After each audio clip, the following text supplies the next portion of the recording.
Hello students, welcome back to my channel. Please like and subscribe my channel. Okay, so in previous lecture we studied all the question in exercise 1.1, and now today we studied exercise 1.2. Okay, so in exercise 1.2 we studied length of arc and area of sector. Okay, in this exercise, अभी ये exercise में हम जो कुछ भी पढ़ने वाले हैं ये पूरा सर्कल पे डिपेंडेंट है, यानी सर्कल ही पढ़ने वाले हैं पूरा.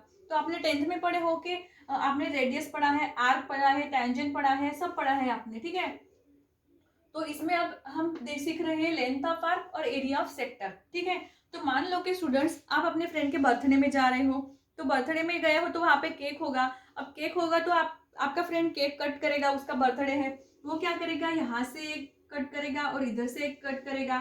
ठीक है, और यहाँ से जो पार्ट है वो उठा के आपको खिलाएगा. ठीक है, तो समझ लो कि कंसिडर करो कि ये एक सर्कल है और ये सर्कल में ये एक रेडियस है और ये एक रेडियस है, और यहाँ पे ये जो एरिया है यहाँ पे बन रहा है, ये एरिया को कहते हैं सेक्टर. क्या कहते हैं? सेक्टर कहते हैं, इसको सेक्टर कहते हैं. अब ये क्या है, ये माइनर सेक्टर हो गया, छोटा है करके, और इसको नाम दे दो ए बी. ठीक है, और यहाँ पे एक हाथ सी दे दो.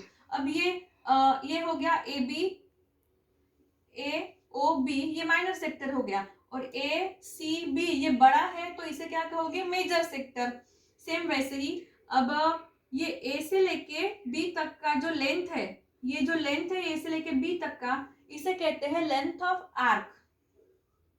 इसे आर्क कहते हैं और उसकी लेंथ को लेंथ ऑफ आर्क कहते हैं. तो सेम ऐसे ही ये माइनर आर्क हो गया और ये हो गया मेजर आर्क. ठीक है, जैसे ये माइनर सेक्टर है और ये पूरा मेजर सेक्टर है, तो ये हो गया माइनर आर्क और ये मेजर आर्क. ठीक है, तो स्टूडेंट जैसे कि आपको पता है कि सर्कल का जो पूरा मेजरमेंट रहता है वो 360 डिग्री का होता है. ठीक है, और अगर समझो ये यहाँ से हम इसको डिवाइड कर लेते हैं तो ये हाफ सेमी सर्कल हो गया, तो ये कितने का रहता है, 180 डिग्री का होता है. अब ये 180 डिग्री में से ये इतना पार्ट है छोटा, यहाँ से इतना पार्ट, तो इसे कहते हैं ये सेक्टर, माइनर सेक्टर. ठीक है, तो जैसे कि अब देखते हैं हम length of arc. Length of arc जो है क्या होता है कि ए से लेके बी तक के ये जो इसका डिस्टेंस है ना, उसे कहते हैं लेंथ ऑफ आर्क, और लेंथ ऑफ आर्क को एस से डिनोट किया जाता है. ठीक है, एस से. तो लेंथ ऑफ आर्क जो है, ये आर्क जो है ये जैसे दो टाइप का है. अब ये आर्क में आपको लेंथ पूछा गया हो, ठीक है, तो लेंथ मतलब ये होगा रेडियस. ठीक है, और आर्क में आपको मेजर पूछा हो, major, find the major of arc, तो ये थीटा की वैल्यू होगी. क्या होगी? थीटा की वैल्यू होगी. और find the length of arc मतलब एस, तो यहाँ पे जो ये एंगल बन रहा है ना, इसको कहते हैं थीटा. ठीक है, तो लेंथ ऑफ आर्क में देखो ये एक सर्कल है. ठीक है, यहाँ पे ये रेडियस है, ये रेडियस है, ये भी रेडियस है, और यहाँ पे जो एंगल है इसे कहते हैं थीटा. और यहाँ से जो इतना एरिया है ना ए और बी के बीच में, इसे आर्क कहते हैं, आर्क, और इसे डिनोट किया जाता है एस से. So length of arc is equal to S, और इसके लिए फार्मूला है length of arc S is equal to R theta. ठीक है, S is equal to R theta, इसको आपको ध्यान में रखना है, ये बहुत ही इंपॉर्टेंट फार्मूला है ये एक्सरसाइज 1.1 के लिए. ठीक है, तो ये लेंथ ऑफ आर्क जो होता है वो S is equal to R theta, ये फार्मूला है, ये आपको ध्यान में रखना है. तो ये हो गया लेंथ ऑफ आर्क. अब लेंथ ऑफ आर्क में अगर समझो, यहाँ पे एग्जांपल मैं बताती हूँ कि अगर ये रेडियस होगी 15 सेंटीमीटर और ये थीटा की वैल्यू अगर होगी 60 डिग्री. ठीक है, ये ध्यान में रखो कि थीटा की वैल्यू हमेशा रेडियन में रहनी चाहिए आंसर निकालते टाइम, और डिग्री में नहीं रहने चाहिए. और अगर डिग्री में दी हुई हो तो उसको आपको पहले रेडियन में कन्वर्ट करना पड़ेगा, उसके बाद में आंसर निकालना पड़ेगा. तो जैसे थीटा की वैल्यू 60 डिग्री है, तो इसको पाई बाय 180 से मल्टीप्लाई करते हैं, तो ये होता है पाई बाय 3. ठीक है, तो अभी यहाँ पे हमको लेंथ ऑफ आर्क मतलब एस फाइंड करना है, तो क्या होगा, एस इज इक्वल टू, ये फार्मूला है आर थीटा, तो आर की वैल्यू है 15 और थीटा की वैल्यू है पाई बाय 3, तो ये 3 1 जा 3 और 3 5 जा 15, मतलब कितना आया, 5 पाई. और ये सेंटीमीटर है तो ये यूनिट यहाँ पे लिखना कंपलसरी है, S is equal to 5 pi centimetre. इस तरह से आपको लेंथ ऑफ आर्क फाइंड करना होता है. ठीक है स्टूडेंट्स, अब उसके बाद में देखते हैं सेक्टर.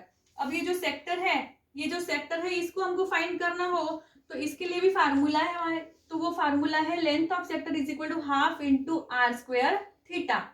ठीक है, तो इसमें भी आपको ये रेडियस आर और थीटा की वैल्यू पता रहनी चाहिए। अगर ये दो वैल्यू पता हो आपको तो आप एरिया सेक्टर इजीली फाइंड कर सकते हो।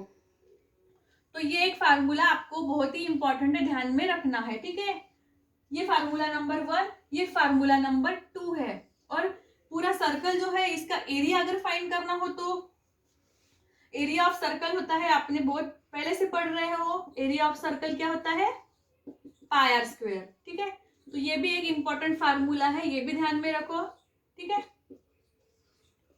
और अगर आपको ऐसा पूछा जाए कि ये लेंथ ऑफ आर्क और एरिया ऑफ सर्कल का रिलेशन क्या है, तो वो क्या करना पड़ेगा आपको, एरिया ऑफ सर्कल जो है, एरिया ऑफ सेक्टर जो है क्या है, ये half into R square theta है। ठीक है, तो यहाँ पे ये हाफ इंटू आर करना है, आर स्क्वायर का आर इंटू आर थीटा, मतलब ये हाफ इंटू आर और आर थीटा मतलब ये एस। तो यहाँ पे आप लिख सकते हो एस, मतलब यहाँ पे एक फार्मूला बन गया, एक नया फार्मूला बन जाता है। ठीक है, अगर कोई क्वेश्चन में आपको लेंथ ऑफ आर्क और एरिया सेक्टर दोनों भी निकालना रहता है तो उस टाइम पे आप ये फार्मूला अप्लाई कर सकते हो, area of sector is equal to half into R S. ठीक है, तो ये बहुत ही बेसिक चीज है और बहुत ही इंपॉर्टेंट फार्मूलाज है जो आपको ध्यान में रखना है। अगर ये आपको आ गई तो आप एक्सरसाइज 1.2 बहुत ही इजीली सॉल्व कर सकोगे। तो ये फार्मूला ध्यान में रखो, length of arc is equal to S is equal to R theta, area of sector half into R square theta, area of circle pi R square, और अगर सेक्टर और आर्क का रिलेशन पूछा हो तो half into half are S. ठीक है, तो ये इंपॉर्टेंट पार्ट है, ये आप ध्यान में रखो। तो अभी हम देखेंगे एक्सरसाइज 1.2 में का क्वेश्चन नंबर फर्स्ट।